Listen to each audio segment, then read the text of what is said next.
Olá, bem-vindos a mais um vídeo no canal e o tema do nosso vídeo de hoje é respondendo perguntinhas de vocês sobre casamento, matrimônio, vida no lar, enfim, vocação e tudo mais. Então se você gosta desse tipo de vídeo, já deixa aqui o teu like para eu saber trazer mais conteúdos como esse e não se esquece de se inscrever no canal se você caiu aqui de paraquedas ou se você me assiste e não é inscrito. Então vamos ao vídeo de hoje. Bom, eu separei aqui algumas perguntinhas, para ir respondendo de vocês. Já adianto que não são muitas, mas apesar de não ter separado tantas assim sobre esse tema, as que estão por aqui, eu tava dando uma olhada assim por cima, elas são bem complexas, digamos assim, precisam de uma resposta mais específica. Foi até por isso que eu decidi trazer pra cá e não responder lá no Instagram, Porque vocês sabem, quem me acompanha por lá, eu estou sempre abrindo caixinha, tirando dúvidas, ajudando, auxiliando. E aí aquelas que são mais complexas, maiores, ou eu trago para cá pro YouTube, que aí eu posso falar, de uma forma mais livre, ou eu respondo diretamente à pessoa, Mas enfim, vamos lá. Estou aqui com algumas. E a primeira que eu tenho aqui, eu não vou ler o nome das pessoas porque eu não sei se elas se sentem à vontade ou não.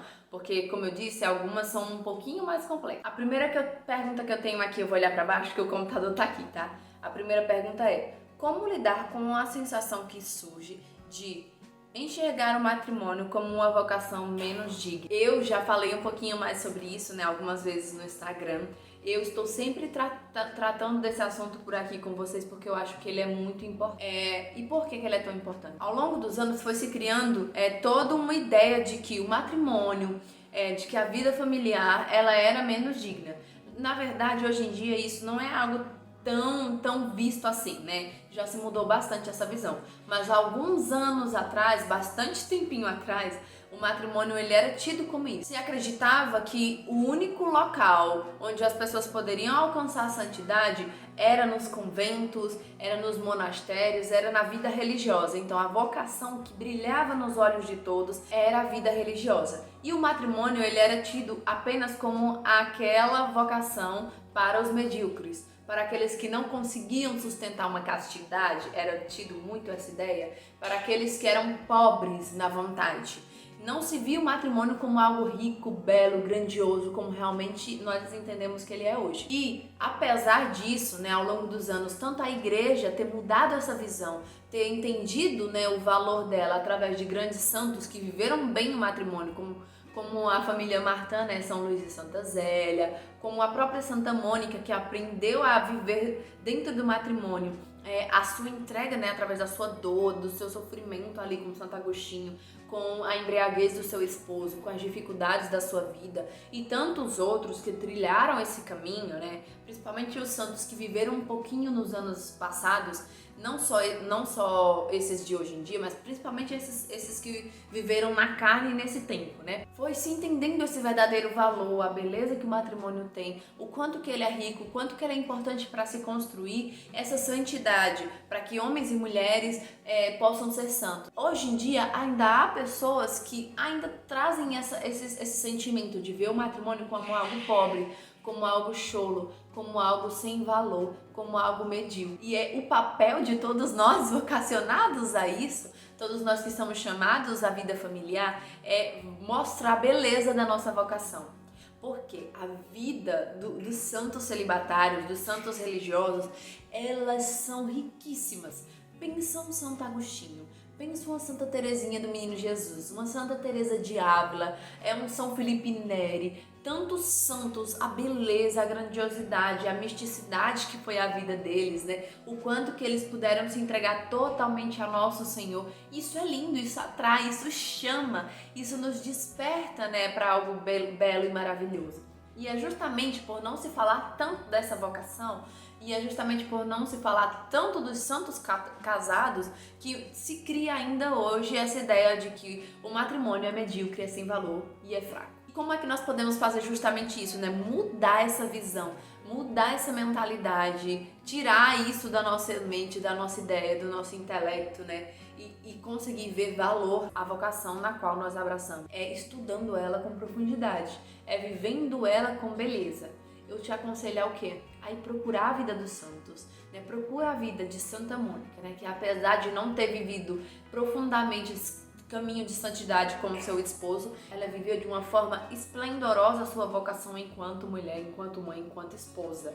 E é muito linda a história de Santa Mônica, sem as orações, sem o sofrimento, a entrega, as penitências de Santa Mônica, Santo Agostinho não teria sido o homem que ele é para a igreja hoje. Tem até um livro que eu recomendo muito para você. Ele é simples, é baratinho. Se eu encontrar o link, eu vou deixar aqui para vocês embaixo no box, que é o livro Matrimônio Santos. Esse livro, ele foi pra mim assim um divisor de águas. Ele é pequeno, ele é simples, mas eu li ele na época do meu noivado. Ele fez parte de um dos livros que eu usei nessa minha preparação para o casamento.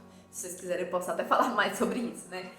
Depois em um outro vídeo. Mas ele foi usado por mim para isso. Eu também tive muita dificuldade de abraçar o matrimônio como minha vocação, porque eu tinha essa ideia de que ele não tinha valor, de que ele não era belo, de que não tinha nenhuma graça, que não há santidade, que não havia essa beleza no matrimônio. Pelas experiências de famílias próximas, dos meus familiares, de vivências que eu tinha, né, com outros casamentos que não viviam aquilo que Deus pede para nós. Eu tinha essa ideia errada.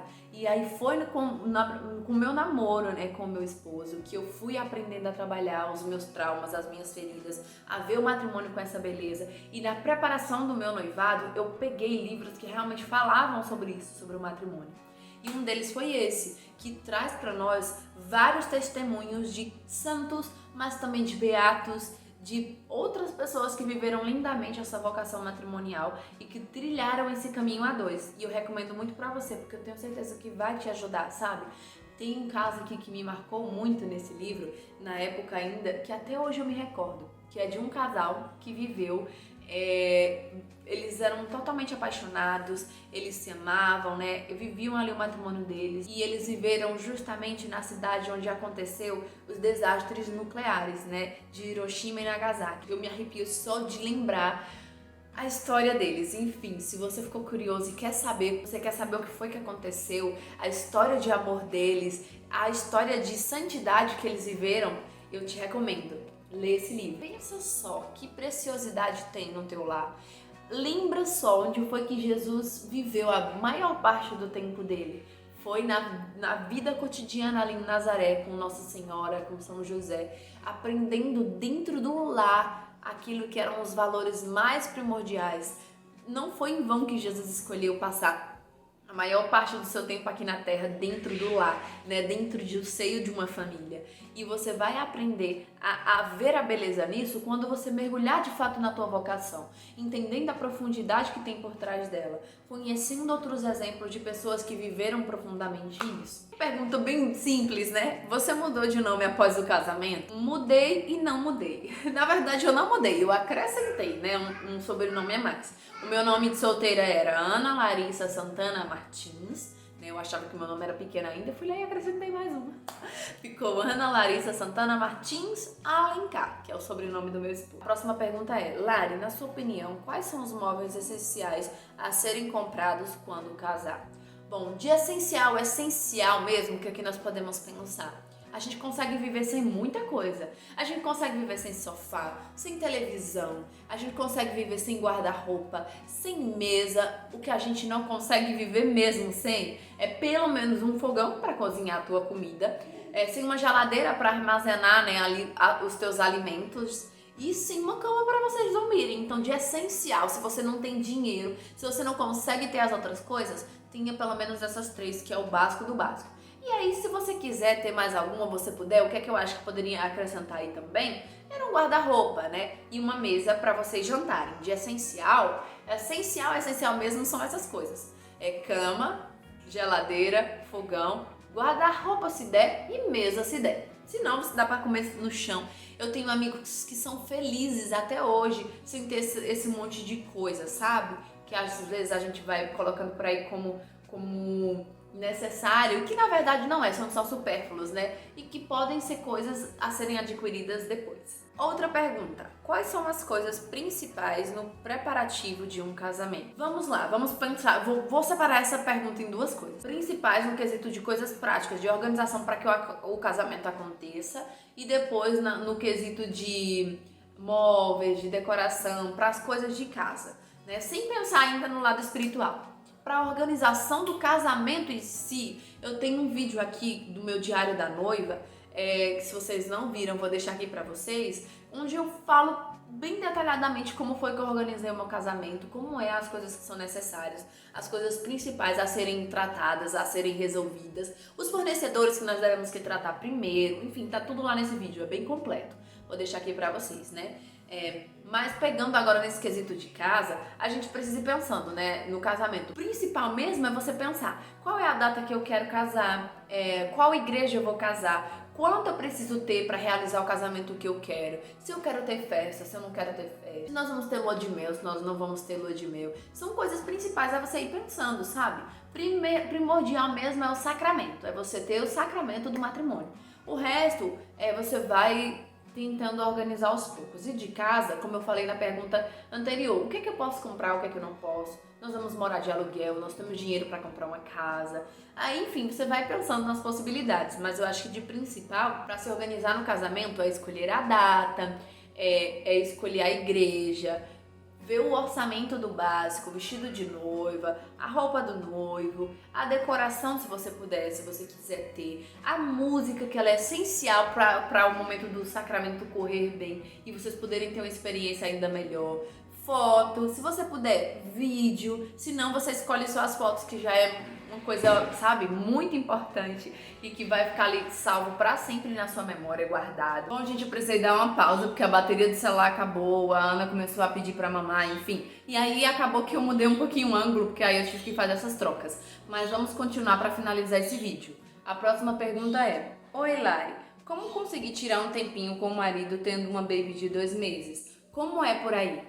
Bom, eu acho essa pergunta muito interessante, né? E eu recebo muito, principalmente agora, depois que a Ana nasceu e que eu compartilhei às vezes os momentos que eu tenho sozinha com o Danúzio, eu comecei a receber muito essa pergunta. E aí, a primeira coisa que eu preciso dizer é que organização é a base de tudo. A gente precisa se organizar para tudo na nossa vida. Quando a gente quer dar um passo a mais para um casamento, por exemplo, a gente precisa se organizar. Quando a gente quer alcançar um objetivo, uma meta, comprar algo que é um pouco mais, que tem um custo mais elevado, a gente precisa se organizar, né? E para essas coisas também, porque as crianças, elas demandam uma certa quantidade de tempo da gente. E a gente precisa entender que, antes mesmo de sermos pais, nós somos homem, mulher e somos esposos. Temos o nosso casamento. Os nossos filhos, eles são frutos da nossa união com o nosso esposo. E é preciso também a gente entender que o nosso lado mulher, o nosso lado esposa, ele precisa ser cultivado, né? Eu falo muito sobre isso, né? Que é importante, porque a nossa vida, ela funciona, ela não paralisa quando os filhos chegam. E se a gente acaba muitas vezes, que é mais comum acontecer, olha só para as crianças, a gente esquece dos outros âmbitos da nossa vida e acaba muitas vezes entrando numa depressão, em outros problemas psicológicos, porque a gente vai esquecendo de quem somos, né? Somos mães sim, os nossos filhos precisam de nós. Quanto mais pequenos são as crianças, mais elas demandam tempo e de atenção. Sim, mas nós também precisamos dedicar tempo para o nosso relacionamento com o nosso marido, que é a base da nossa família. Pais que têm esse relacionamento saudável, eles passam mais segurança para os filhos. E aí, como é que a gente consegue fazer essa organização? Por aqui. A gente tem, claro, quais são as nossas funções, as nossas prioridades, e aquilo que vocês veem muito aqui no vídeo, né? Nos meus vídeos. Eu sei que a minha prioridade é a minha família, então é o meu esposo e os meus filhos. A casa, as outras coisas são secundárias, elas vêm depois. E se eu consigo cuidar do meu marido, dos meus filhos, eu consigo também equilibrar as outras coisas, as outras demandas, né? Não quer dizer que eu vou deixar a minha casa, a minha vida virar uma bagunça porque eu tenho que cuidar só das crianças do meu marido. Não, a gente precisa equilibrar os pratos, como diz a história, né? Então eu vou fazendo pequenas coisas que vão facilitando o meu dia. A primeira delas, que é fundamental no quesito das crianças, é ter rotina. Rotina com eles, além de ser benéfica para o desenvolvimento das crianças, né? Elas terem ali o horário para ir dormir, o horário para acordar, para comer, para fazer outras coisas. É essa rotina com eles que vai também ajudar a desenvolver hábitos melhores e mais saudáveis no crescimento deles e também vai facilitar com que a gente consiga dar de conta das outras tarefas. O sono, ele é primordial. Tem os 4 hábitos básicos, né, na vida das crianças, se vocês quiserem, podem pesquisar aí depois. E o sono é primordial. Então, por aqui, nós, desde sempre, eu principalmente, né, quis cuidar disso e ensinar o José a ter essa independência do sono, para que ele dormisse melhor e, consequentemente, eu pudesse dormir melhor e a gente conseguisse ter esse tempo a dois. Então todos os dias, depois que as crianças vão dormir, a gente faz alguma coisa juntos. Ou a gente assiste uma série, ou a gente trabalha, conversa, come juntos. A gente vai tendo esse tempinho. Por aqui, de praxe, as crianças estão na cama até as 7h30, 8 horas. O José, ele dorme no máximo até 7 horas. Como a Ana, ela é novinha, eu começo essa rotina do sono com ela 7, 7h30. Então ela toma banho 7h20, 7h30. E aí 8 horas no máximo ela tá na cama. Isso quer dizer que ela não vai acordar? Não, porque ela é uma bebezinha. Mas ela também não é um robô, né? Se ela acorda, eu vou lá, dou mamar e depois volto. Continuo, né, com ela com sono. E aí isso é fundamental, porque eu já sei que todos os dias nós temos esse horário para trabalhar, para estar juntos e para fazer aquilo que é necessário para nós. Fora isso, tem as outras tarefas, né, que eu vou compartilhando sempre por aqui. Eu tento fracionar as minhas demandas, eu não faço tudo num dia só, que é para não ficar cansada, para não ser mais desgastante. Então, se eu tenho roupa para lavar, eu não lavo tudo num dia só. Eu vou fracionando. Na terça eu lavo as roupas das crianças, na quarta as nossas. Na quinta eu lavo roupa de cama e aí eu vou fazendo assim. Se eu tenho a casa para limpar, um dia eu limpo os móveis, tiro essa poeira. No outro eu passo pano, lavo o chão. E aí no dia seguinte eu cozinho. No outro dia eu faço outra coisa.